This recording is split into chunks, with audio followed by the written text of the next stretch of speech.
do all of those, but there are conversations to start moving some one-way streets to two-way streets, and balancing that conversation with the concerns of people, property owners, job holders who are opposed to that, right? There are people who want one-way streets. Oh, sure. And so- I'm just asking Yep, I'm for 600 people. a, I'll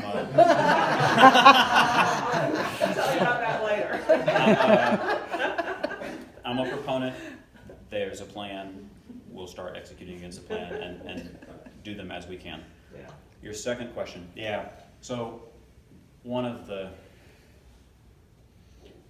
APS is often a hot mess, but one of the things we did well at the school system is we had a mission that the whole board and superintendent bought into, and a vision and a strategic plan that we worked against. I have pushed, so far unsuccessfully, for the city to have that same kind of cohesive, here's why we're here, here's where we're trying to go, here's how we're gonna get there.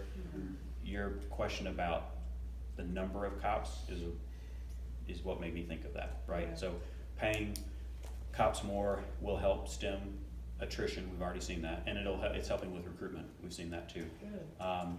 There are a lot of different pieces to this puzzle. There are only so many recruiting classes we can have in the really rundown, crappy training facility that we have down on Southside Industrial Boulevard. Same with the fire folks on Clara Drive. And so, like, we've got these recruiting classes. We need better space to train larger recruiting classes.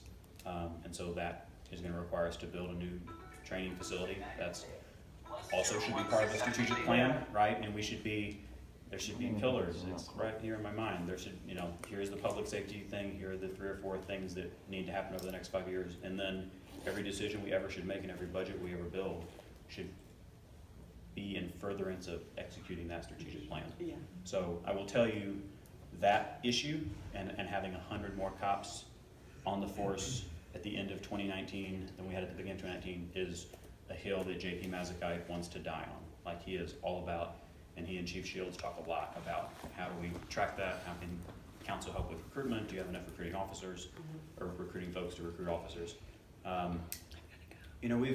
We've always said we needed to have 2,000 cops.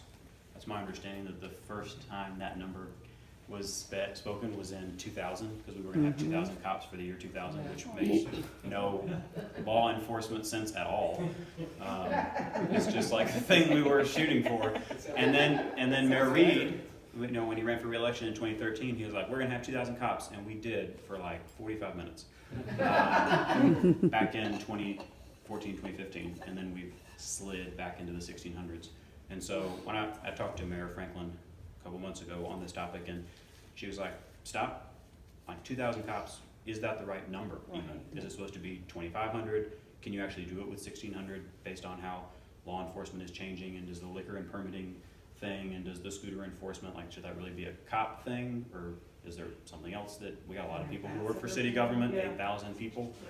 And so all of those questions are really good, and they are futuristic, and one day I really hope that I can help build a strategic plan that we can operate against, because otherwise we're just kind of doing this one-off stuff. You had a third question. The court Then I system can't even generates, remember. There you go. as someone who has paid my fair share of court citations, they are just being free with the AJC reporter. What's up? Court, yeah, how much does the court generate?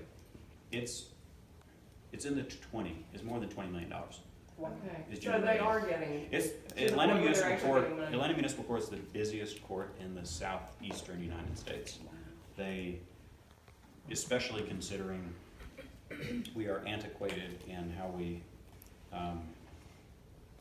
like when a cop pulls you over for having your cell phone in your hand, that didn't happen to me, but if it were to happen to somebody, they assign you a court date, but the police and the courts don't actually talk. Yet there's not an electronic system to have the cop say this is a good time for you to come to court. So sometimes our court dockets have 50 cases and sometimes they have 150. So I'm working with Dustin Hillis, the chair of public safety, to fix that right now. But it does generate a lot of money, is the answer to your question. okay.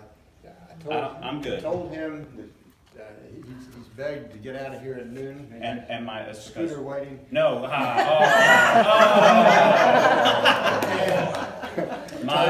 my 12:30 turned into a 2:30, so I've actually got some more time. Stay all afternoon.